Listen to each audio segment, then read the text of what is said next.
আসসালামু আলাইকুম। গণজাগরণ কণ্ঠ টিভির পক্ষ থেকে সবাইকে স্বাগতম। আপনাদের সাথে আছি মোহাম্মদ নজরুল ইসলাম।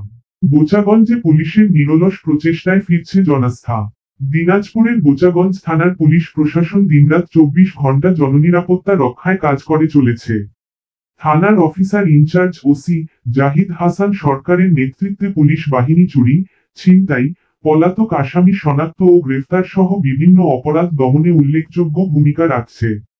তার সহযোগী সেকেন্ড অফিসার ওয়াসিম ও অন্যান্য সদস্যরা সদা প্রস্তুত থেকে জীবনের ঝুঁকি নিয়ে স্বার্থবিহীনভাবে দায়িত্ব পালন করছেন।